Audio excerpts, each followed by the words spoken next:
शांताकारं भुजंगशयनं पद्मनाभं सुरेशं विश्वाधारं गगन सदृशं मेघवर्णं शुभांगं लक्ष्मीकांतं कमलनयनं योगिभिध्यानगम्यं वंदे विष्णु भवभयहरं सर्वलोकैकनाथं। मंगलम भगवान विष्णु मंगलम गरुड़ध्वजा मंगलम पुंडरीकाक्ष मंगलाय तनोहरि। ओम नमो भगवते वासुदेवाय। आज कार्तिक महीने की कृष्ण पक्ष की पंचमी तिथि है। आज का दिन आप सभी के लिए मंगलमय हो। आज मैं कार्तिक मास की कथा का 5वां अध्याय सुनाने वाला हूँ। शास्त्रों के अनुसार कार्तिक माह में प्रतिदिन स्नान करना चाहिए और भगवान विष्णु, माता लक्ष्मी एवं तुलसी माता की पूजा करनी चाहिए। साथ ही कार्तिक मास महात्म्य की कथा का पाठ अथवा श्रवण करना चाहिए। इससे जन्म जन्मांतर के पाप कर्मों का नाश होता है और घर में सुख समृद्धि का वास होता है। तो आइए श्रवण करते हैं कार्तिक मास की कथा का 5वां अध्याय। नारद जी राजा पृथु से कहते हैं, हे राजन, कार्तिक मास में व्रत करने वालों के नियमों को मैं संक्षेप में बतलाता हूं, उसे आप सुनिए। व्रती को सब प्रकार के आमिष, मांस, उड़द, राई, खटाई तथा नशीली वस्तुओं का त्याग कर देना चाहिए। व्रती को दूसरे का अन्न ग्रहण नहीं करना चाहिए और किसी से द्वेष भी नहीं करना चाहिए और तीर्थ के अतिरिक्त अन्य कोई यात्रा नहीं करनी चाहिए। देवता, वेद, ब्राह्मण, गाय, व्रती, नारी, राजा तथा गुरुजनों की निंदा भी नहीं करनी चाहिए। व्रती को दाल, तिल, पकवान व दान किया हुआ भोजन ग्रहण नहीं करना चाहिए। किसी की चुगली या निंदा भी नहीं करनी चाहिए। किसी भी जीव का मांस नहीं छूना चाहिए। पान, कत्था, चूना, नींबू, मसूर, बासी तथा जूठे अन्न का भी प्रयोग नहीं करना चाहिए। गाय, बकरी तथा भैंस के अतिरिक्त अन्य किसी पशु का दूध नहीं पीना चाहिए। कांस्य के पात्र में रखा हुआ पंचगव्य, बहुत छोटे घड़े का पानी तथा केवल अपने लिए पका हुआ अन्न प्रयोग करना चाहिए। कार्तिक माह का व्रत करने वाले मनुष्य को सदैव ब्रह्मचर्य का पालन करना चाहिए। उसे धरती पर सोना चाहिए और दिन के चौथे पहर में केवल एक बार पत्तल में भोजन करना चाहिए। व्रती कार्तिक माह में केवल नरक चतुर्दशी, जिसे छोटी दिवाली भी कहा जाता है, उस दिन ही शरीर में तेल लगा सकता है। कार्तिक माह में व्रत करने वाले मनुष्य को सिंघाड़ा, प्याज, मट्ठा, गाजर, मूली, काशीफल, लौकी व तरबूज, इन वस्तुओं का प्रयोग बिल्कुल भी नहीं करना चाहिए। रजस वाला चांडाल, पापी, मलेच्छ, पतित, व्रतहीन, ब्रह्मद्रोही और नास्तिकों से बातचीत नहीं करना चाहिए। भगवान विष्णु को प्रसन्न करने के लिए अपनी शक्ति के अनुसार चंद्रायण आदि का व्रत करना चाहिए और बताए हुए नियमों का पालन करना चाहिए। व्रती को प्रतिपदा को कुम्हड़ा, द्वितीया को कटहल, तृतीया को तरुणी स्त्री, चतुर्थी को मूली, पंचमी को बेल, षष्ठी को तरबूज, सप्तमी को आंवला, अष्टमी को नारियल, नवमी को मूली, दसवीं को लौकी, एकादशी को परवल, द्वादशी को बेर, त्रयोदशी को मट्ठा, चतुर्दशी को गाजर तथा पूर्णिमा को साग का प्रयोग नहीं करना चाहिए। रविवार को आंवला का प्रयोग नहीं करना चाहिए। कार्तिक माह में व्रत करने वाला मनुष्य यदि इन शाकों में से किसी शाक का सेवन करना चाहे तो पहले ब्राह्मण को देखकर ग्रहण करे। यही विधान माघ माह के व्रत के लिए भी है। देवोत्थानी एकादशी में पहले कही गई विधि के अनुसार नृत्य, जागरण, गायन, वादन आदि करना चाहिए। इसको विधि पूर्वक करने वाला मनुष्य को देखकर यमदूत ऐसे भाग जाते हैं जैसे सिंह की गर्जना से हाथी भाग जाते हैं। कार्तिक माह का व्रत सभी व्रतों में श्रेष्ठ है।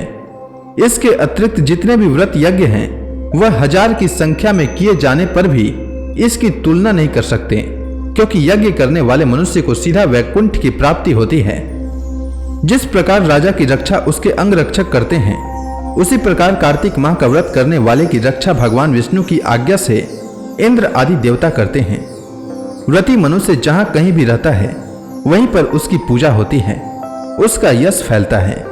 उसके निवास स्थान पर भूत, पिशाच आदि कोई भी नहीं रह पाते। विधि पूर्वक कार्तिक माह का व्रत करने वाले मनुष्यों के पुण्यों का वर्णन करने में ब्रह्मा जी भी असमर्थ हैं। यह व्रत सभी पापों को नष्ट करने वाला, पुत्र पौत्र प्रदान करने वाला और धन धान्य की वृद्धि करने वाला है। नारद जी आगे कहते हैं, अब मैं कार्तिक व्रत के उद्यापन का वर्णन करता हूँ, जो सब पापों का नाश करने वाला है। व्रत का पालन करने वाला मनुष्य कार्तिक शुक्ल चतुर्दशी को व्रत की पूर्ति और भगवान विष्णु की प्रीति के लिए उद्यापन करे। तुलसी के ऊपर एक सुंदर मंडप बनावे, उसे केले के खंभों से संयुक्त करके नाना प्रकार की धातुओं से उसकी विचित्र शोभा बढ़ावे।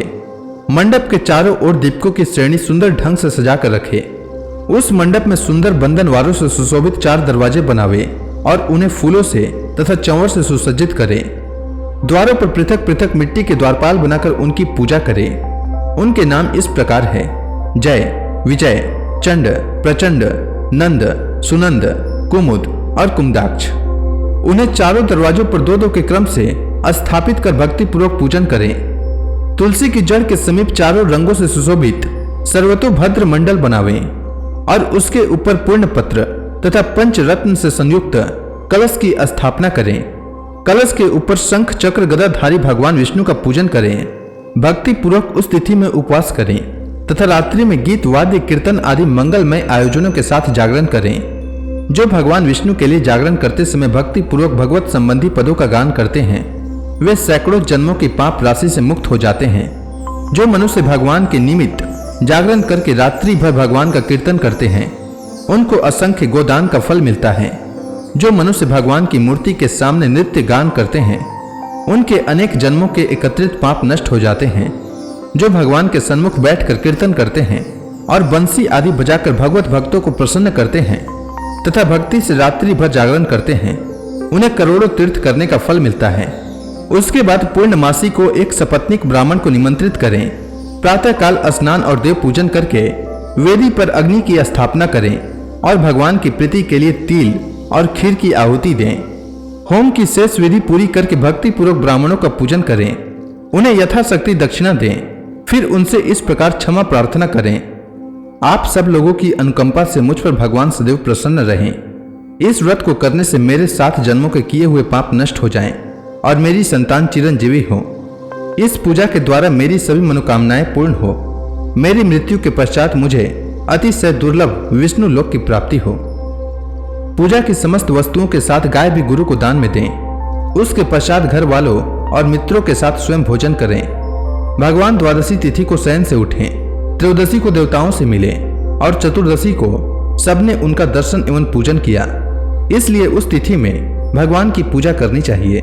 गुरु की आज्ञा से भगवान विष्णु की स्वर्णमयी प्रतिमा का पूजन करें। इस पूर्णिमा को पुष्कर तीर्थ की यात्रा से श्रेष्ठ माना गया है। कार्तिक माह में इस विधि का पालन करना चाहिए। जो इस प्रकार कार्तिक के व्रत का पालन करते हैं, वे धन्य और पूजनीय हैं। उन्हें उत्तम फल की प्राप्ति होती है। जो भगवान विष्णु की भक्ति में तत्पर हो कार्तिक में व्रत का पालन करते हैं, उनके शरीर में स्थित सभी पाप तत्काल नष्ट हो जाते हैं।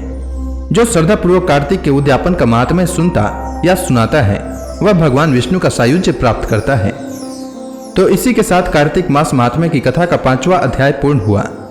अब आगे की कथा मैं कल लेकर आता हूँ। तब तक के लिए भगवान विष्णु का नाम लेते रहें।